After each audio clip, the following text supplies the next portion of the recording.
자, 3부 미국 시장 개장 상황 살펴보도록 하겠습니다. 오늘 금요일인데요. 오늘은 저희가 유선남인 좀 개인 사정이 있다고 해서 자, 이지환 대표와 함께 미국 시장 개장 전 꼭 살펴봐야 될 것들 한번 포인트 짚어보도록 하겠습니다. 대표님 어서 오세요. 안녕하세요. 안녕하세요. 요즘에 아침에는 계속 하시죠. 아침 방송 하시고. 그렇죠. 아침 방송을 하죠. 새벽 방송 하시고 밤 방송 하시고 그냥 하루 종일 방송하시는 그런 느낌인데. 밤 방송은 정말 오랜만에 나와요. 그러니까요. 대표님 일단 그러면 오늘 저희 시간이 얼마 안 남았으니까 네. 어떤 점을 좀 주목해봐야 될까요 오늘? 일단 이제 오늘 PPI 지표가 발표가 됐죠. 네네. 요게 이제 생각보다 어제 CPI는 좀 낮게 나왔고 오늘은 약간 노이즈가 있었습니다. 예상보다는 한 1% 정도씩 코어 CPI도 그냥 CPI도 다 예상보다 좀 높게 나왔거든요. 네네. 이것 때문에 이제 미국 선물들이 조금 하락을 하고 있는데 사실 어제 뭐 CPI 발표가 좀 좋았다고 해서 뭐 주가 별로 오르지 않았잖아요. 네네. 마찬가지로 PPI가 좀 나쁘게 나왔다고 해서 올해 CPI나 PPI가 발표된 이후에 주가 등락률이 1%가 채 안 되거든요, 평균이. 그래서 그렇게 큰 영향은 없을 것 같고 다만 이제 조정을 좀 받고 있는 구간이기 때문에 하락 압박은 좀 이어질 수 있다. 이 부분이고 그다음에 11시에 아마 그 미시간 소비 심리 지수가 발표가 될 겁니다. 네네. 그 소비 심리 지수가 사실 어떻게 보면 최근에는 조금 더 중요하게 좀 평가가 되거든요. 그래서 경기와 관련된 부분에서 최근에 이제 좀 민감하게 반영되는 게 소비 심리 지수랑 그리고 그 제조 그 PMI 지수에서 네네. 선행성을 좀 가지고 있는 재고 지수 이제 이런 쪽에 포커스를 많이 맞추기 때문에 아마 소비 심리 지수가 어떻게 나오냐에 따라서 오늘 PPI 노이즈가 나왔던 부분이 조정이 좀 짧게 나올지 아니면 여기서 조정이 좀 증폭될지 이 부분은 좀 관전 포인트로 좀 볼 필요가 있을 것 같습니다. 소비자 심리 지수가 좋게 나와야 되죠. 그렇죠. 이거는 이제 좋게 나와야 결국은 경기에 대한 이제 불확실감 좀 줄어들 거고. 그렇죠. 최근에는 물가 지표보다는 오히려 이쪽에 주가가 좀 더 반영을 했습니다. 그래요? 그래서 CPI, PPI가 좀 전에 말씀드린 대로 올해 평균 그 주가 변동률 민감도가 1%가 안 되거든요. 네네. 그렇게 보면 작년에 뭐 나스닥이 보통 기본 2, 3% 이상 움직였는데 그거보다는 상당히 줄어들었고 그렇다면 지금 이제 어쨌든 주가 자체가 실적 시즌에서 실적이 좀 반영이 안 되고 있는 부분이 가장 큰데 네네. 결국은 이후에 이제 우리가 골디락스를 기대할 수 있는 없냐라는 부분이 경기와 관련된 부분, 고용 여기에 아마 포커스를 많이 맞출 것 같습니다. 알겠습니다.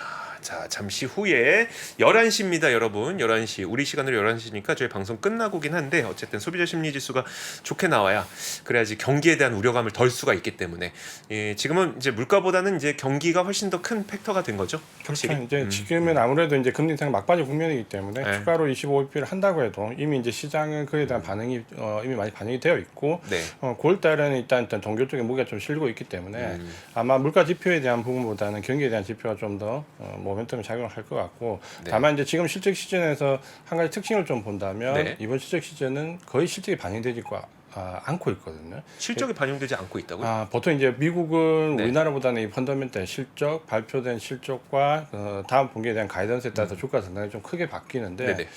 요거 이제 좀 이따가 그 차트 잠깐 하나 보여드릴 건데, 보시죠. 네. 그 지금 올해는 이제 실적 예상 발표됐던 수치를 보면 예상치 상회했던 부분과 네. 하회했던 부분에 대한 주가 등락률을 좀 보면 주가가 예상치를 상회한 경우가 81.6%, 평소보다는 좀 많이 나왔죠. 보통 한 70%대인데.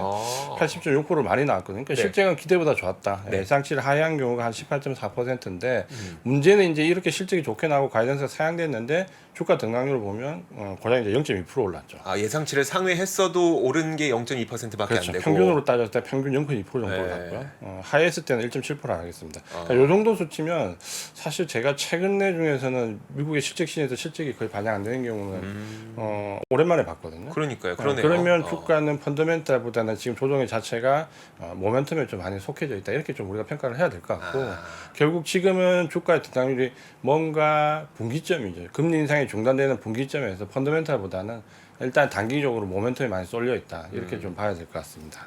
모멘텀이 쏠려 있다는 거는 어떤 의미예요? 결국은 이제 주가가 쉽게 말씀드리면 그 펀드들 실적보다 심리에 더 많이 움직였다는 거예요? 그런 부분도 있고 단기 모멘텀이 좀 많이 움직이는 거예요. 네. 그러니까 지금 현재 우리나라도 마찬가지지만 미국도 마찬가지지만 이때 장기 펀드들이 자금 집행을 그렇게 과감하게 하지 않거든요. 네네. 그러니까 오히려 유입됐던 부분이 중국에서 유출되는 지금 6월 달에도 나온 자료를 보면 실제로 이제 관망 모드가 좀 짙다라고 봐야 되고 그러면 장기 펀드들이 자금 집행을 좀 관망하는 사이에 단기 해지 펀드들에 대한 변동성이 커지고 있는 거죠. 우리 네네. 증시도 미국 증시도 그렇고 그래서 지금은 펀더멘탈을 움직이는 종목보다는 모멘텀을 움직이는 종목들 좀 집중할 필요가 있습니다. 그래서 지금 주도섹터 움직임을 이 조정 구간에서 잠깐 본다면 네. 일단 한 세 종목 정도 집중해서 좀 보시는 게 좋을 것 같습니다.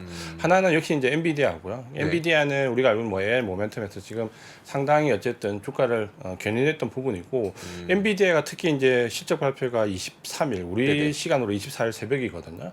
아마 이제 이때가 거의 이제 실적 시즌을 마감하는 거의 그렇겠죠. 하이라이트가 될 거고 네네. 그 다음 이제 모멘텀을 확인할 수 있는 계기가 될 겁니다. 그래서 엔비디아 그 실적 발표 전까지 주가 흐름이 어느 정도는 조정을 받을 것 같은데 네네. 어느 정도 폭이 어느 정도까지 나올지 이 부분을 좀 체크해볼 필요가 있고 두 번째는 지금 현재 그러면 어떤 네. 것 같으세요? 그러니까 사실 그 23일 실적 발표 전까지 지금 며칠 남았죠? 거의 한 한 2주 10, 동안 예, 12, 한 2주 정도 남았단 말이에요. 2주라면 사실 주가, 그러니까 주식 시장에서 정말 짧은 시간이 아니에요. 그렇죠. 이때 만약에 2주 동안 떨어져 버리면 그 낙폭은 상상을 초월할 수도 있어서 어쩔 것 같으세요? 그럼? 저는 조정을 좀 받을 것 같고요. 네. 근데 낙폭은 그래도 어느 정도 제한적일 것 같습니다. 그러니까 어. 지금 현재 우리가 조정 구간에 들어와서 어떻게 보면 나스닥 특별 리밸런싱부터 시작을 해서 네네. 그다음에 25배 금리 인상 그리고 미국 신용등급 강등 요 일련의 사태들이 거의 다 지금 기술적 위주의 성장률 조정을 유발하고 있거든요. 네네. 근데 여기서 이제 얼마만큼 체력이 있는 종목과 체력이 없는 종목의 차이는 결국은 이제 이후에 실적 가이던스에 따라서 결정이 될 것 같고 네네. 엔비디아를 우리가 조금 들여다볼 방법은 사실 그 엔비디아 실적 발표는 우리가 알고 있는 그 CEO가 상당히 우리 그 좀 속칭으로 얘기하면 이빨이 굉장히 세신 분이라서 그쵸. 굉장히 그 이 IPO 때 이 우리로 치면 이렇게 좀 과대하게 많이 약간 저는 말씀하시잖아요. 그 젠슨 왕을 보다 보면은 그 배우 같아요. 그러니까 CEO는 따로 있고 CEO 역할하는 배우 같아요. 그 저 인베스터데이나 아니면 그 저기 제품 소개하는 거 보셨죠? 그 보면 되게 정말 배우 같아요. 그래서 지금 그 지난번 그 실적 발표 때 네. 그 재수왕이 굉장히 그 가이던스를 너무 높여놨기 때문에 네. 사실 굉장히 부담스럽긴 합니다. 50% 부담스럽기는 높여놨으니까요. 하는데 우리가 이 엔비디아 실적을 조금 엿볼 수 있는 게 사실은 하이닉스거든요. 네. 그러니까 거기 이제 들어가는 HBM 반도체가 가는 데서 가장 직접적으로 그쵸, 수혜를 받았을 때 하이닉스가 어느 정도 비중이 늘었냐를 좀 체크해볼 필요가 있는데 하이닉스가 그 HBM 반도체가 디램에서 차지하는 비중이 이전에 8%였거든요. 네. 이번 2분기 실적 발표 때 20% 가까이 올랐거든요. 디램 전체 매출에서. 그럼 이게 이제 예상했던 20% 선에 그 한 분기 만에 도달해 버렸거든요. 네네. 디램 전체 비중을 보면 그러면 일단 어쨌든 실적은 좀 따라오고 있다라고 우리가 판단을 할 수 있고 엔비디아가 좀 우려스러운 거는 가이던스가 워낙 높기 때문에 이걸 충족시킬 거냐라지만 그래도 하이닉스를 보면 일단 어느 정도 실적은 그래도 기본 이상은 하지 않을까라는 이제 기대감을 좀 가지고 보는 거죠. 그래서 엔비디아는 실적 발표 전까지 오른다기보다는 얼마만큼 방어를 적당히 하는가 이 부분에 포커스를 맞추고 좀 볼 필요가 있을 것 같고요. 네.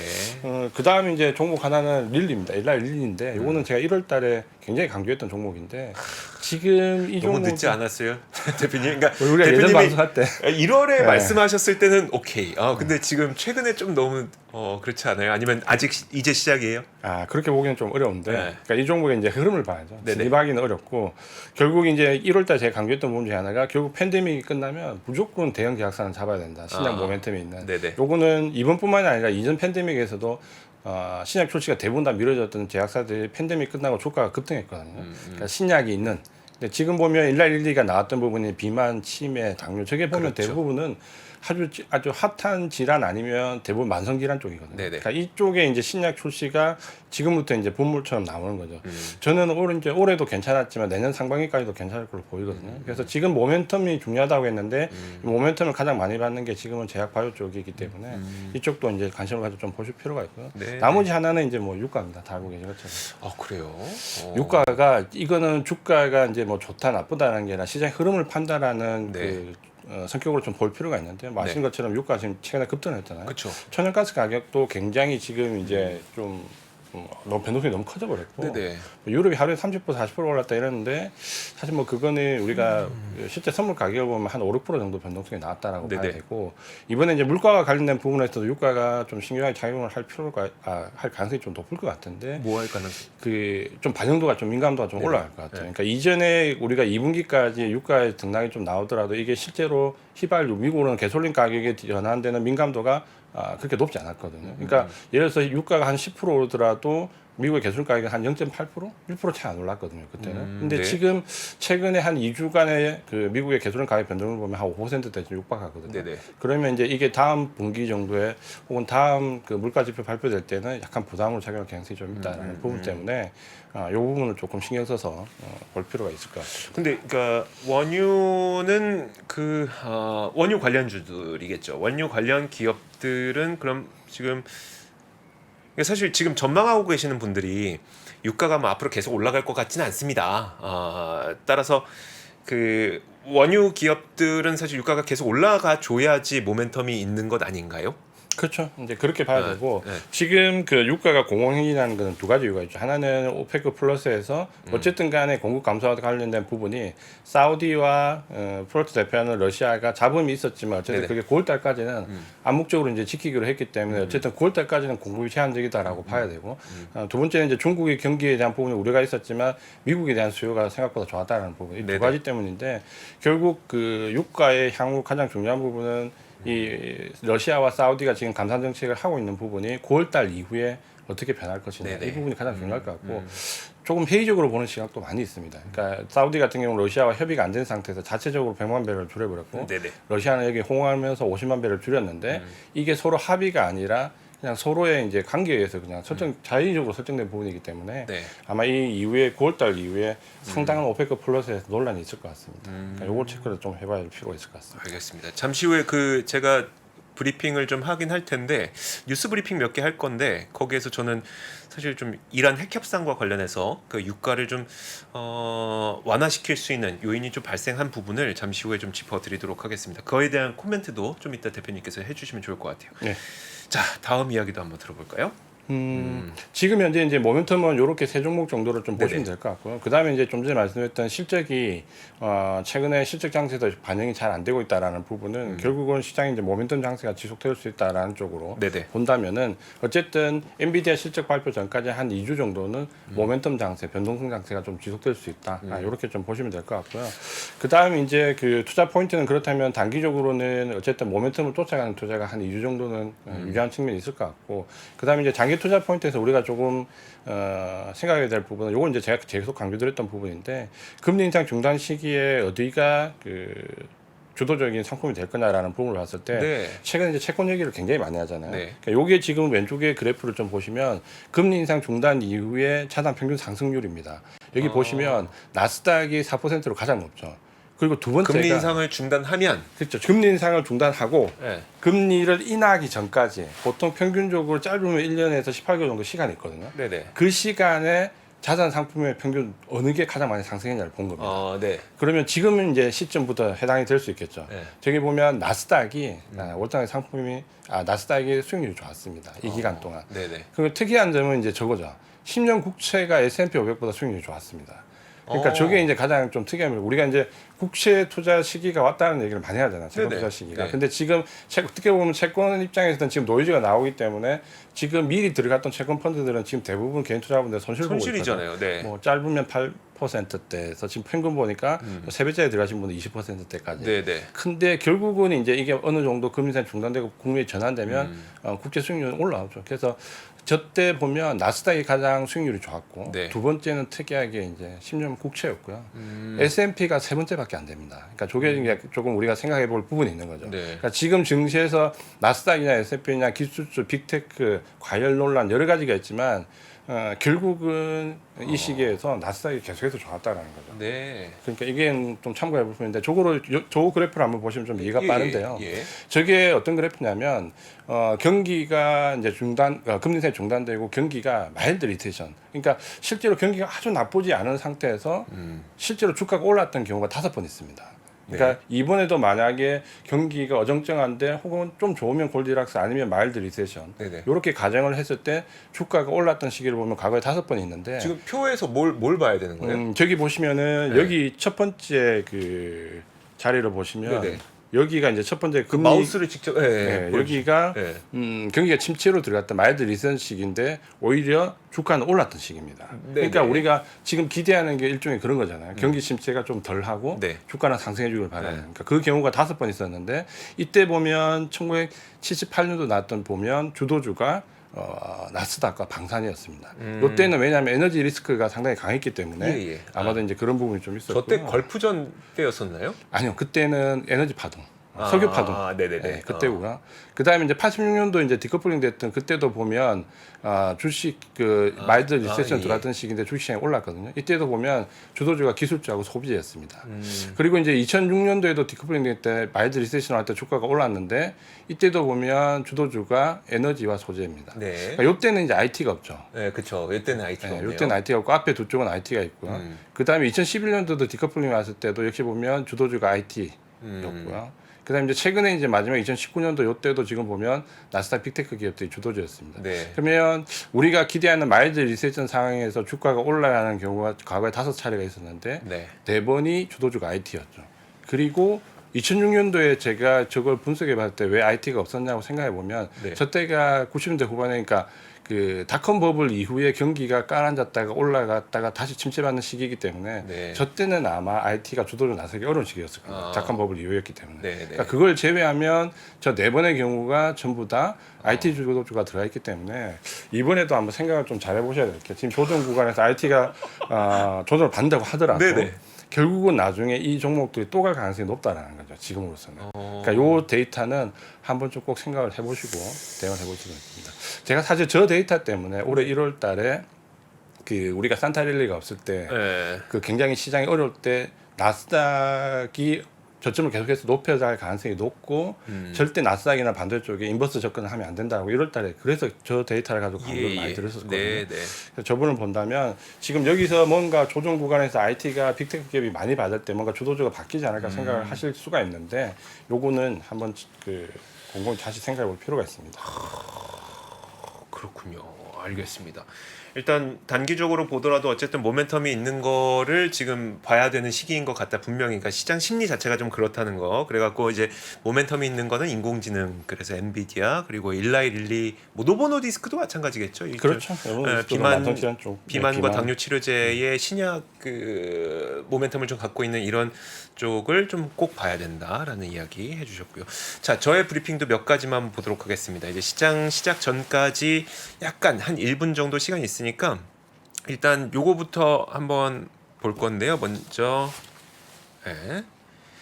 그 원유와 관련된 이야기를 한번 해볼게요. 뭐냐면 그 유가 상승에 대한 우려감에 대해서 조금 전에 말씀을 해주시면서 모멘텀이 이쪽에 있다고 말씀해 주셨는데 오늘 나온 뉴스가 국내 뉴스도 아마 보셨을 겁니다. 일단 월스트리트저널 뉴스부터 보시면은 이란에서 이제 미국인들 억류되어 있었던 미국인 4명을 그러면 이제 앞으로 우리가 풀어주겠다라는 소식이 나왔었고요. 이 배경을 좀 설명을 드리면 사실 그 이란에 대한 미국의 제재, 그러니까 글로벌 국가들의 제재가 있었었죠. 그게 핵 문제 때문이었었는데 이 핵 협상이 진행되는 과정이라고 보시면 되고요. 일단 이란이 요구했던 게 동결된 자금 풀어주면 미국인 5명 석방해주겠다라고 얘기를 했고요. 오늘 우리나라 뉴스에 나온 것도 보면은 한국에 동결되어 있었던 60억 달러 8조 원을 포함해서 100억 달러를 동결이 해제됐습니다. 그래서 그것 때문에 그럼 이란이 4명 풀어줄게라는 결정이 내렸던 거고요.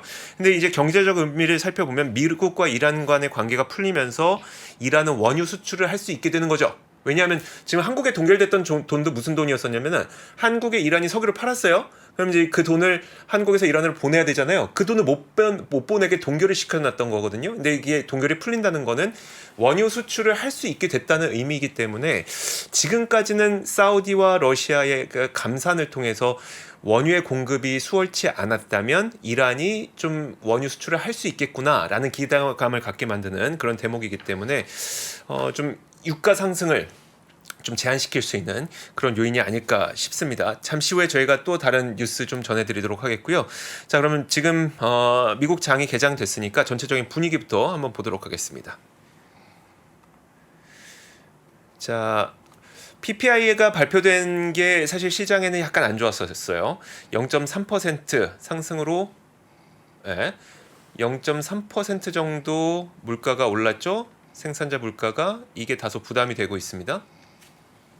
혹시 지금 컴퓨터가 안 나오나요? 말로만 좀 짚어드리도록 할게요. 그러면 나스닥이 0.8 그리고 다우가 0.2 S&P 500이 연결이 끊겼다고 합니다. 제가 자, 나스닥 0.8% 정도 하락하네요. 네, 나스닥 0.8 정도 하락하고 다우는 0.2 그리고 S&P 500이 0.4 정도 하락하고 있습니다. 자, 시장 전체적인 분위기를 한번 함께 보도록 할 텐데요. 저희가 화면이 나오는 대로 함께 보여드리도록 하겠습니다. 자, 바로 나오네요. 그 물가와 관련된 시장의 움직임이 생기게 되면요, 이거는 사실 개별 어떤 섹터로 반영되지가 않습니다. 시장 전반에 좀 영향을 미치는 경향이 있어서 어제는 여러분들도 기억하시겠지만 소비자 물가가 긍정적이었잖아요. 전체가 다 초록색 불을 켰었고요. 오늘은 생산자 물가가 부정적이잖아요. 대체로 빨간 불을 좀 켜고 있는 모습이라고 보시면 될 것 같습니다. 그래서 시장 전체적으로 좀 안 좋고 테슬라 1.7%인데 이거 뉴스 제가 잠시 후에 좀 정리를 해드리도록 할게요. 자, 다음 뉴스를 한번 보도록 하겠습니다. 다음 뉴스도 한번 보시면, 자, 다음 뉴스는 바로 이겁니다. 어떤 뉴스냐면 미국의 주택담보대출 연체율이 사상 최저치라고 합니다. 모기지 딜리퀀시라고 써 있잖아요. 이게 연체율이거든요. 연체율이 사상 최저치를 기록하고 있다고 합니다. 자, 미국 주택담보대출이 사상 최저치, 이게 어떤 의미인지를 좀 보여드리고 싶은데, 일단 팩트부터 정리해보자면 2분기 말 연체율이 3.37%로 1979년 데이터를 수집한 이래 최저치입니다. 연체율 낮은 거 좋은 거죠. 일단 연체율 낮은 게 좋은 건데, 떨어진 이유가 뭐냐면 여러분들 아시겠지만 미국에서 집을 살려면 대부분 주택담보대출 주담대 모기지 대출을 받을 때 30년 고정금리로 받습니다. 그래서 지금 모기지 담보 이자를 내시는 분들도 현재 오늘 시점에서 만약에 주택담보대출을 받으려면 거의 7%의 이자를 받거든요. 근데 지금 이자 내시는 분들도 10명 가운데 8명이 5% 미만의 이자를 내고 있어요. 뭐냐면 새로 집을 안 산다는 얘기예요. 지금 주택담보대출 받으면 7% 이자가 비싸니까. 그리고 10명 가운데 6명은 4% 미만의 이자를 내고 있습니다. 그 말은 다시 말하자면 다시 한번 반복하지만 요즘에 지금 집 사봐야 이자가 너무 비싸다. 7% 이자 안 낸다. 그래서 오히려 이사를 안 하고 그냥 지금 있는 집에서 산다는 선택을 하고 있다는 겁니다. 거래가 줄어들게 되는 거죠. 주택거래가 줄어드니까 진짜로 지난 2분기 주택가격 중간값이 전년 동기 대비 2.4% 하락했고요. 이거는 전미부동산협회의 자료입니다. 결국 주택가격은 완만해지고 주거비 물가도 지속적으로 안정세를 보일 가능성이 높은 이유가 고금리는 아직 계속 유지될 가능성이 높잖아요.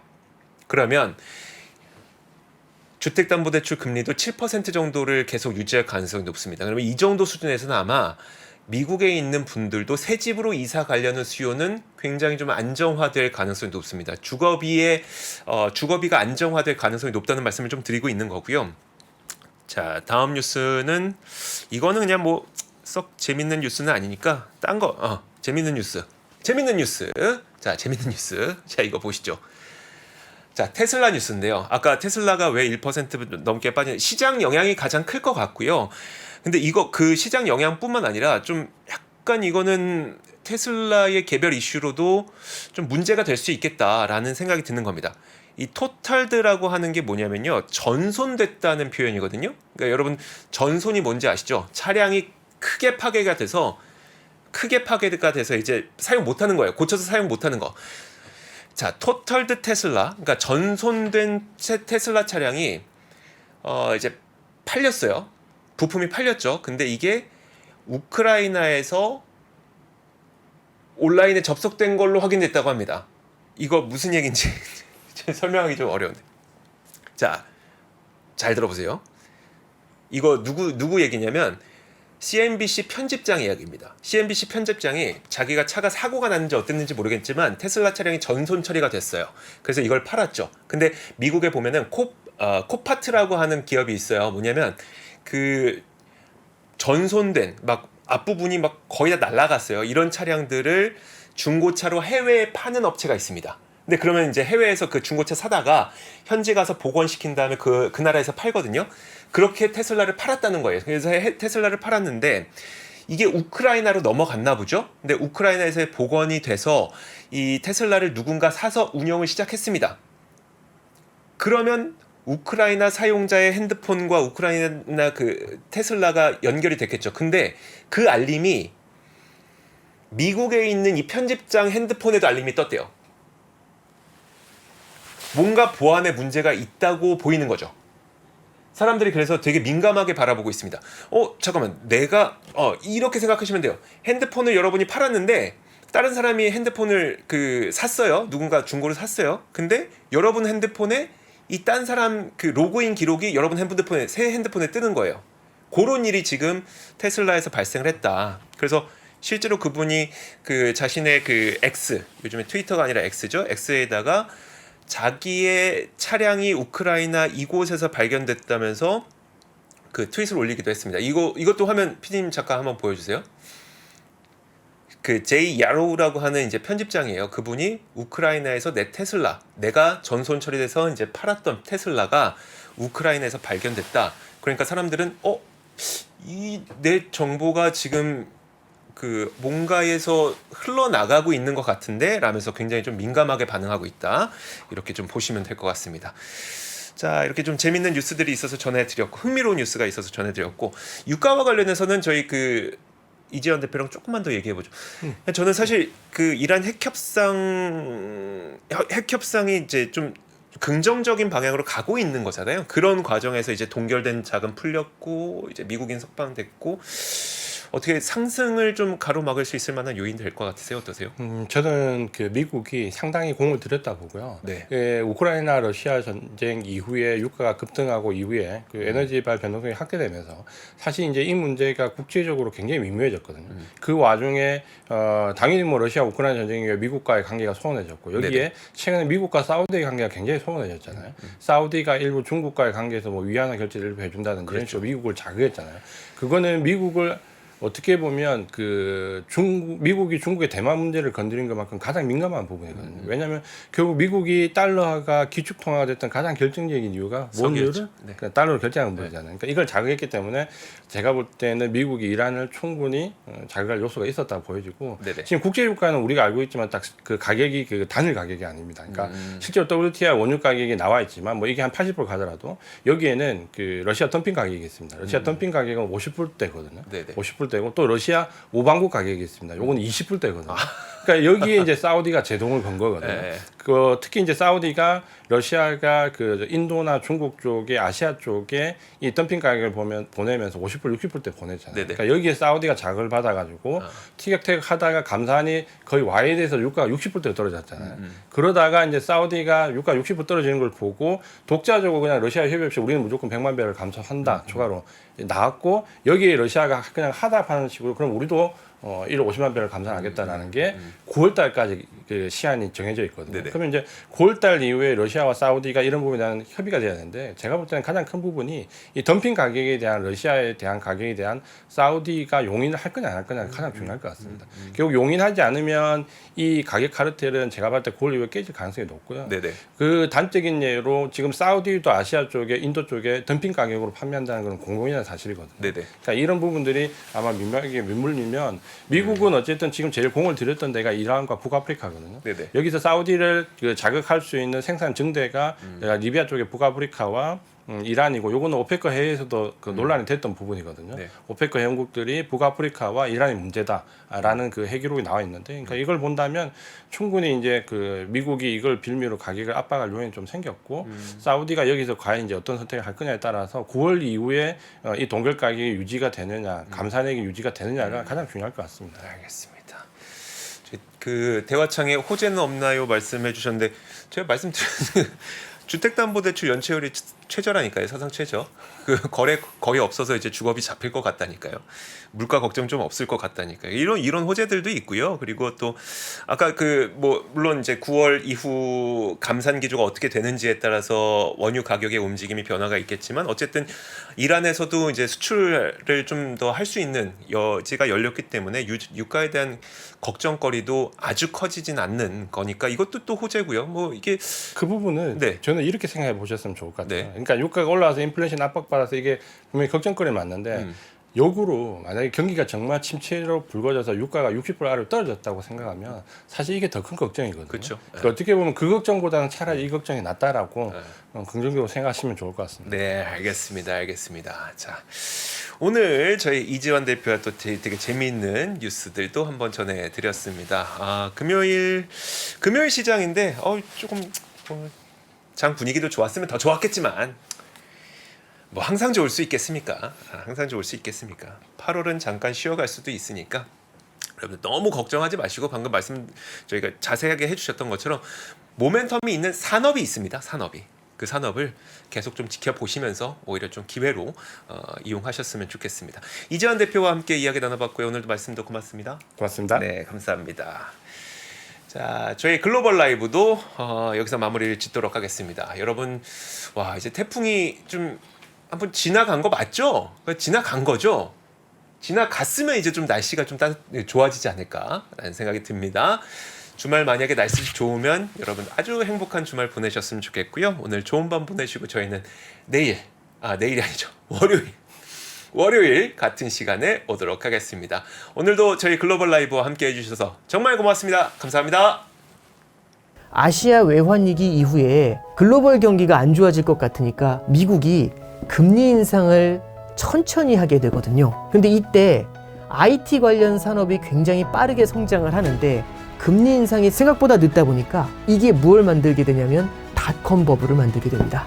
외환위기부터 닷컴 버블, 금융위기, 인플레이션의 부활까지 대한민국 최고의 거시경제 전문가 오건영의 경제 이야기를 서점에서 만나보십시오.